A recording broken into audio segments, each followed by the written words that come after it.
دي أرخص دولة زرتها في أوروبا، وهناك كنت أول مرة أسمع صوت الأذان. قرر يمنع اي ديانه في البلد عشان اكل اكله مميزه عندهم جدا. المكان شكله مش مبشر خالص، بصوا في زباله في كل حته. وزيارتي لألبانيا اكتشفت قد إيه إن هم شعب طيب جدا، وحتى أكلهم وثقافتهم قريبين مننا ان كعرب. هم بيبيعوا العيش الفينو زينا. واللي ما يعرفش، أنا أحمد ودي أليدا وده نوح ابننا. قررنا نلف أوروبا بالعربية، وأول بلد رحناها هي اللي تشيك، وبعد كده النمسا، وبعد كده مونتينيجرو، وألبانيا هي الدولة الرابعة. ففي الفيديو ده هاخدكم في جولة في ألبانيا وأعرفكم عليها أكتر. فأهلا بيكم في ألبانيا. اول حاجه عشان تبقى عارف، لو قررت تروح البانيا كل ما تبقى ناحيه الشمال ناحيه مونتينيجرو كل ما الاسعار هتبقى ارخص، وكل ما تنزل ناحيه الجنوب ناحيه اليونان كل ما البحر والطبيعه تبقى افضل وعدد السياح هيبقى اكتر، بس بتبقى الاسعار اغلى. وبما ان دي اول مره ليا في البانيا فقررت ازور ارخص 3 مدن هناك، وهم شكودرا وشينجن ودورس. وصلت ألبانيا وبالتحديد مدينة اسمها شكودرا. شكودرا دي فيها أكبر بحيرة موجودة في دول البلقان. دي كانت أول مدينة بالنسبة لي بعد مونتينيجرو. المدينة مش كبيرة قوي، فيها المسجد زي ما انتم شايفين. ألبانيا المساجد فيها منتشرة كتير لأن من 60 ل 70% هنا مسلمين، فتلاقي المساجد موجودة في كل حتة. أول حاجة تقدر تيجي هنا الأولد تاون. الأولد تاون شكله جميل جدا، وبعد كده تزوري المسجد. وفي برضه حاجه كمان وهي القلعه اللي في المدينه. والاولد تاون هنا بيسموها بالانوجا. بالانوجا دي باللغه الالبانيه اللي هي الشوارع اللي فيها حجر شبه ده كده، وفيها البيوت القديمه شبه دي، فبيسموها بالانوجا. قعدنا عشان ناكل دلوقتي. عايز اقول لكم ان الاكل هنا رخيص جدا. بصوا الطبق ده 3 كفته والحاجات دي كلها جبناها ب 6 يورو. لو وريتكم المنيو هنا، طلبت انا الوجبه دي اللي هي ميكس جريل 600 من العمله بتاعتهم. ال 600 دي عامله حوالي 6 يورو. فبصوا ده كله، والسلطه دي عامله 400 من العمله بتاعتهم، يعني حوالي 4 يورو. شوفوا حجمها قد ايه. طبعا انت عشان تطلب الاكل ده الحجم ده في هولندا اقل حاجه تدفعها مش اقل من 30 يورو. فالبانيا رخيصه جدا في الاكل. طبعا صوت الاذان بقالي كتير قوي ما سمعتوش. اول بلد ازورها في الرحله اللي احنا بنعملها حوالين اوروبا واسمع صوت الاذان هنا، فكنت مفتقده بصراحه. قاعد بسمعه مستمتع عشان الحاجات دي مش موجوده في هولندا. دلوقتي احنا في محل حلويات. بص اسعار الحلويات هنا عامله ازاي. يعني هنا حلويات ممكن مثلا لو خدت حاجه من دي عامله 120 من العمله بتاعتهم. 120 دي يعني حوالي يورو 2 سنت، يعني حوالي بالمصري 60 جنيه. فالاسعار يعتبر زي مصر. مثلا لو رحت حاجه اغلى شويه دي عامله 180، وهنا ب 200 100 جنيه او 80 جنيه، يعني 70 80 جنيه وساعات كمان 100 جنيه. فالاسعار يعتبر الى حد ما كبير شبه مصر. يعني لو رحت اماكن في مصر معروفه شويه ممكن تدفع اكتر من كده. تعتبر دي ارخص بلد انا زرتها في رحلتي حوالين اوروبا لحد دلوقتي.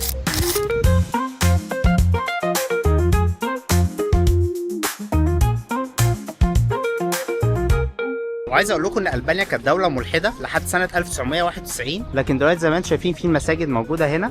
وده لان سنه 1991 سقط النظام الشيوعي هنا في البانيا. كان في حاكم اسمه انور خوجا. الحاكم ده سنه 1967 قرر يمنع اي ديانه في البلد، بس سنه 1991 رجعت الديانه تاني لما سقط النظام الشيوعي هنا في البانيا. تعالوا كده نخش جوه المسجد نشوف شكله من جوه عامل ازاي. بسم الله الرحمن الرحيم.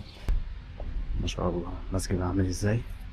مسجد فاضي. بصوا المسجد اصلا ده كله كان تحت نظام الحكم العثماني، فهتلاقي الستايل شويه شبه ان شاء الله. وبعدها رجعنا الفندق اللي احنا نازلين فيه، لاننا عرفنا ان وقت الغروب بيبقى المنظر هناك جميل جدا. رجعنا المكان اللي احنا قاعدين فيه. بصوا ده الفيو من المكان وقت الغروب. بصوا سبحان الله على المنظر وجماله. ودي البحيره اللي انا بقول لكم عليها اللي هي اكبر بحيره موجوده في دول البلقان. ده الاوضه اللي احنا حاجزينها. في الاوضه اللي هناك دي صغيره شويه ب 20 دولار، وفي الاوضه اللي احنا واخدينها دي ب 30 دولار.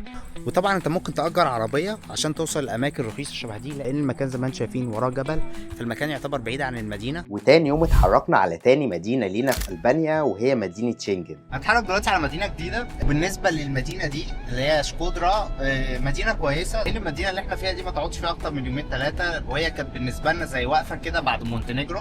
بصراحه ارشحها لاي حد، وبالذات اللي جاي من مونتينيجرو يجي هنا مدينه شكودرا. هروح بقى دلوقتي على مدينه تانية، فتعالوا نشوفها سوا.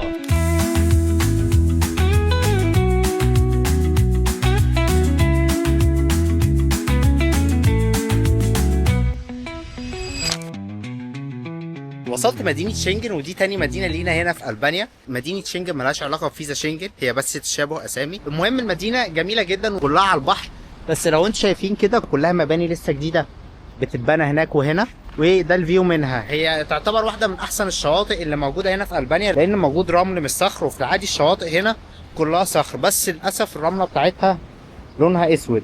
بس لما جيت قريت عن المدينه لقيتها ان هي واحده من احسن الشواطئ اللي موجوده هنا، فعشان كده قررت اجي ليها. ولو عايز بحر فعلا شكله حلو هنا في البانيا، روح للجنوب تحت خالص ناحيه اليونان، هتلاقي البحر احسن. لو لاحظتوا كده هتلاقي الجبال هناك، هي دي اخر المدينه، يعني الشارع ده ممكن طوله مثلا 500 متر، ودي هي كل المدينه. المدينه كلها على الساحل، ومش كبيره قوي ومش سياحيه قوي، فالاسعار فيها رخيصه جدا. Do you know how much the bed here to rent one 10 euro for all day? Yeah? Okay. المكان اللي انتوا شايفينه ورايا ده لسه سألوا لو خدت سرير على البحر على طول بيتكلف كام؟ ب 10 يورو في اليوم كله تقدر تأجره. عايز اقول لكم الاسعار عامله ازاي؟ الاسعار 150 ليك، ليك دي اللي هي العمله بتاعتهم، وال100 حوالي 1 يورو. الكابتشينو ب 1.5 يورو، 1.5 يورو يعني 70 80 جنيه. وانت لو في اسكندريه او في الساحل مثلا رحت شربت كابتشينو مكان على البحر شبه ده كده، مش هتدفع اقل من 100 جنيه. فالاسعار في البانيا مع انها دوله اوروبيه بس الاسعار رخيصه جدا. جيت اجيب حاجه هنا من السوبر ماركت، عندهم المشروب ده اسمه برافو. المشروب ده بصراحه انا ادمنته، طعمه جميل جدا وعامل 90 سنت. بصوا دي العمله بتاعتهم. ثانك يو. المخبز هنا والاكل بصراحه حسيته جدا زي عندنا كده في مصر او الوطن العربي، وده يرجع لان البانيا كانت تحت الحكم العثماني لمده 400 سنه، فتحسهم لحد ما كبير شبهنا كده في حاجات كتير. واليوم اللي بعده حاولت اعمل اي انشطه في المدينه، لكن كانت مدينه هاديه جدا وما فيهاش اي حاجه تتعمل. لكن اللي كان مميز في المدينه دي ان الشط هناك موجود فيه شجر، وده مدي للشط بتاع المدينه منظر جميل جدا. فلو بتحب الهدوء المدينه دي هتعجبك جدا. وبعدها اتحركنا على ثالث اشهر مدينه هنزورها في رحلتنا في البانيا، وهي مدينه دوريس. الطريق في البانيا تحس ان انت بره اوروبا حرفيا، كل الناس بتسوق زي ما هي عايزه. ولو اجرت عربيه هنا في البانيا اعمل حسابك ان السواقه هنا اصعب من هولندا او المانيا، لان هنا السواقه عامله زي مصر كده، اللي عايز يعمل حاجه بيعملها والدنيا بايظه خالص.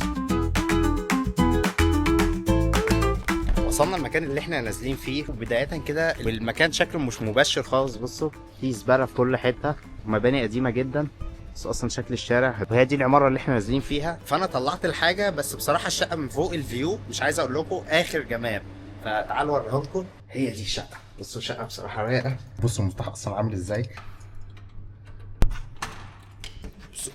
هنا اوضه النوم برضك فيها زي شباك كده كبير باصص على البحر، شكله جميل. بحط لكم الفيديو بتاعه، بس النوح نايم دلوقتي فمش عارف اخش عشان ما اصحيهوش. وبعد كده بقى ايه البلكونه. بصوا ده الفيو من البلكونه، باصص على البحر زي ما انتم شايفين كده. على ما اعتقد بالليل هيبقى المنظر جميل جدا. اللي هناك دي المينا، ده اكبر مينا موجود في البانيا. تعالوا بقى ننزل نستكشف المدينه هنا سوا. واسم الشقه دي هحطه تحت هنا لو حد حابب يحجزها.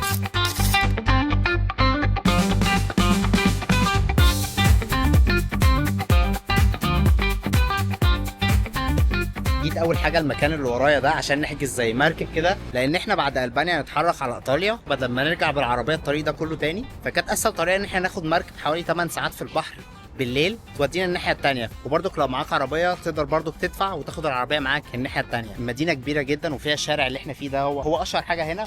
وعايز اقول لكم ان الرمله هنا احسن كتير من المدينه اللي كانت قبلها اللي هي شنجن. الرمله هناك كان لونها اسود، لكن الرمله هنا بصراحه احسن وشط اكبر كتير. هنطلع بقى دلوقتي على الشارع الرئيسي. انا بصراحه يعني الاكل طعمه حلو جدا هنا، فعايز اشوف اكل شعبي من اهل البلد بياكلوه، ويا رب الاقي حلال برضك. فهنطلع بقى ندور هنا كده على الطريق، ان هنا الناس ساكنين اكتر. ده الشارع اللي بقول لكم عليه. الناس بقى هنا اللي ساكنين في البلد قاعدين هنا، لكن معظم السياح بيقعدوا في العمارات اللي هي ورا هناك دي. لقيت عندهم حاجه كده زي عندنا عامله زي الجلاش، فاشتريت منها عشان اجربها. هنا عاملين زينا كده بالظبط، بيحطوا كل حاجه في اكياس. طبعا في هولندا مش هتلاقي الكلام ده، كل حاجه بتدفع عليها.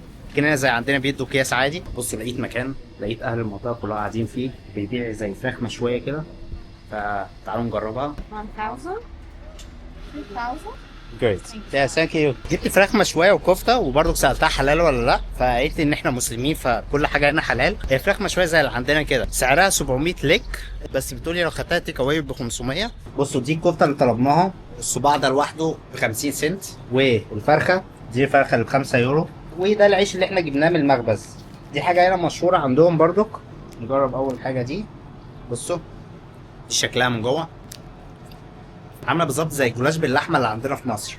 الفراخ بصوا، فراخ مستويه وعامله ازاي. بصراحه الاكل كله طعمه حلو. جيت اقعد اكل هنا في البلكونه لان الجو حر جدا تحت. تعالوا بقى اوريكم الاجواء بالليل هنا عامله ازاي.